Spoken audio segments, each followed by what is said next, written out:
हम लोग पढ़ रहे हैं सिंथेसिस।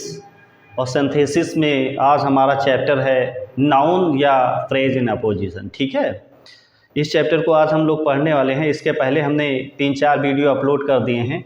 अगर आपने उन वीडियोस को नहीं देखा है तो आप उनको पहले देख लें, तभी आपका ये कॉन्सेप्ट क्लियर हो पाएगा। ठीक है, तो पहले वाले वीडियोस देख लें। आज हम लोग पढ़ने वाले हैं नाउन या नाउन फ्रेज इन अपोजिशन। ठीक है, फ्रेज इन अपोजिशन या नाउन इन अपोजिशन ये होता है कि जैसे सेंटेंस के अंदर 2-3 नाउन आए हैं और वो मेन नाउन जो मुख्य नाउन होता है उसको दूसरे नाउन जो एज एन एक्सप्लेनेशन यूज़ किए जाते हैं, और उन नाउन्स को हम लोग क्या करते हैं, कॉमा में रखते हैं। तो इसीलिए जो इसमें एक तरीके से अपोजिशन, ये नाउन इन अपोजिशन, अपोजिशन का मीन्स होता है side by side, side by side. ठीक है, साइड बाई साइड। इसमें क्या किया जाता है कि जो हमारा मेन नाउन होता है उसके पास में जो एक्सप्लेनेशन के रूप में नाउन रखे जाते हैं, तो उसके कॉमा के बीच में ही, बगल में ही रखे जाते हैं, पास में ही रखे जाते हैं, इसीलिए इनका नाम अपोजिशन रखा गया है। ठीक है, तो इसीलिए इस चैप्टर का नाम नाउन या फ्रेज इन अपोजिशन, या तो नाउन होता है या फिर एक ग्रुप ऑफ नाउन्स होता है, वो फ्रेज होता है, उसको हम नाउन के पास में रखते हैं एज एन एक्सप्लेनेशन के रूप में। तो इसको बोलते हैं नाउन इन अपोजिशन। इसीलिए इसकी डिफिनेशन जो दी गई है, एडिशन ऑफ वन वर्ड या ग्रुप ऑफ वर्ड्स जो है एज एन अनदर, क्या करते हैं कि एक नाउन को या नाउन के ग्रुप के समूह को दूसरे नाउन के रूप में रखते हैं एज एन एक्सप्लेनेशन के रूप में। ठीक है, एडिशन ऑफ वन वर्ड और group of words to another, दूसरे नाउन के एक्सप्लेन करते हुए नाउन्स को या दूसरे नाउन्स को हम लोग एज एन एक्सप्लेनेशन रखते हैं। तो इसको केस इन अपोजिशन में बनाते हैं। ये तभी बनाते हैं जब सेंटेंस के अंदर एक से ज़्यादा नाउन आए और वो मेन नाउन को एक्सप्लेन करें, उसके बारे में एक्स्ट्रा इन्फॉर्मेशन दें, एक्स्ट्रा नॉलेज दें, तो तब ये हम नाउन इन अपोजिशन में बनाते हैं। ठीक है, तो इसको आओ हम लोग जो है एग्जाम्पल के थ्रू अच्छी तरीके से समझें। आओ देख लेते हैं, हमारे पास कुछ एग्जाम्पल्स हैं। ठीक है, ये केस इन अपोजिशन या नाउन इन अपोजिशन के हैं। इसमें क्या होता है कि जो मेन नाउन होता है उसके लिए अगर 2-3 नाउन आते हैं, उसको एक्सप्लेन करते हैं, तब हम ये रूल लगाते हैं, नाउन इन अपोजिशन या फ्रेज इन अपोजिशन। जैसे यहाँ पर लिखा है here is my sister in law, यहाँ पर मेरी एक साली है, हर नेम इज़ निधि, उसका नाम निधि है। ठीक है, तो यहाँ पर हम लोग क्या कर रहे हैं, निधि को एक्सप्लेन कर रहे हैं कि वो क्या है, वो मेरी सिस्टर इन लॉ है। तो यहाँ पे क्या हो जाएगा, here is my sister in law.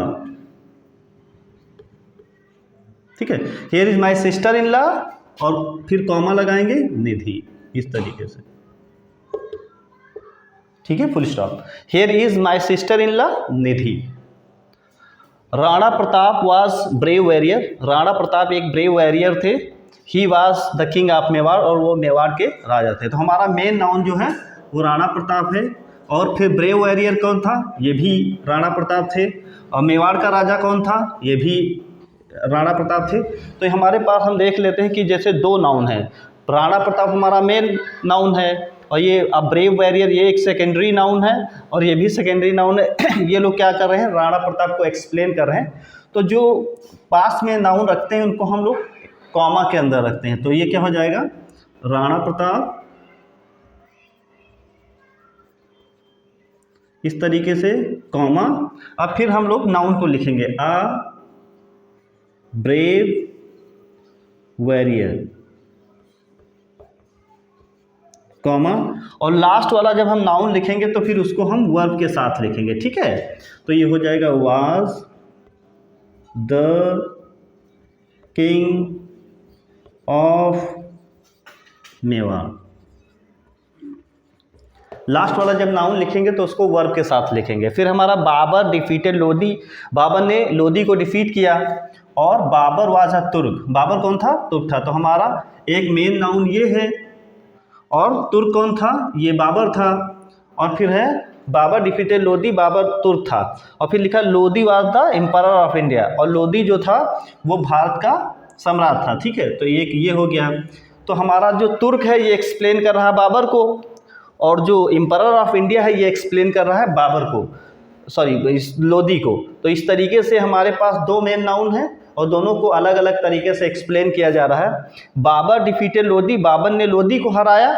Babar वाजा तुर्क, तो तुर्क जो है एक्सप्लेन कर रहा है किसको, ये तुर्क एक्सप्लेन कर रहा है बाबर को।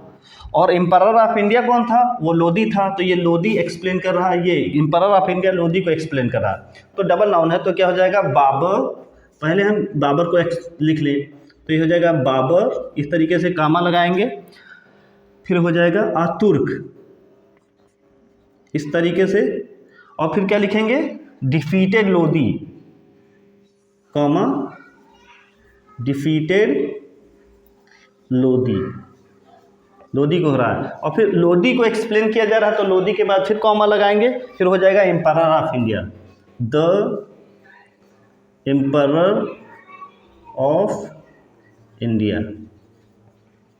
तो एक यहाँ पे बाबर हमारा सब्जेक्ट है, तो सब्जेक्ट के रूप में इसको एक्सप्लेन किया जा रहा है, और फिर लोदी हमारा ऑब्जेक्ट है, तो ऑब्जेक्ट को भी एक्सप्लेन किया जा रहा है। तो ये तुर्क एक्सप्लेन कर रहा है बाबर को और एम्परर ऑफ इंडिया एक्सप्लेन कर रहा है लोदी को।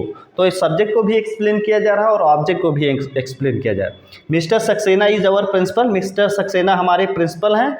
ही वॉज वेरी लर्नेड, और वो बहुत ही विद्वान है। तो मिस्टर सक्सेना मेन नाउन है, आवर प्रिंसिपल कौन है, मिस्टर सक्सेना, बहुत ही विद्वान कौन है, ये मिस्टर सक्सेना। तो इस तरीके से क्या लिख लेंगे, मिस्टर सक्सेना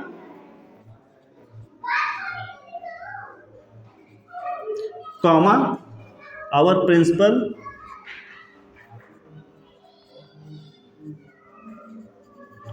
कॉमा, और लास्ट वाला जब नाउन हम लिखते हैं तो उसके साथ फिर लगाते हैं वर्ब, तो ये हो जाएगा वाज वेरी लर्नेड।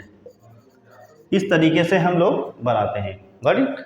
अभी हमारे पास कुछ और एग्जाम्पल्स हैं, उनको भी देख लेते हैं। और देख लेते हैं, हमारे पास कुछ और एग्जाम्पल्स हैं। जैसे लिखा है air is the first necessity of life, जिंदगी, हवा जो है हमारे ज़िंदगी की पहली ज़रूरत है।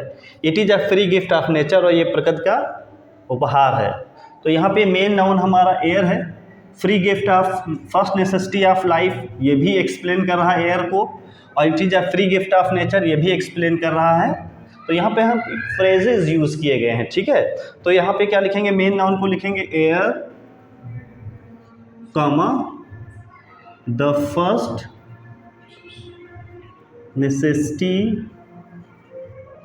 नेसेसिटी ऑफ लाइफ, ठीक है। फिर कॉमा, लास्ट वाला जब हम फ्रेज या नाउन लिखते हैं तो फिर उसको वर्ब के साथ लिखते हैं। अब इसको इज के साथ लिखेंगे, is a free gift of nature, इस तरीके से।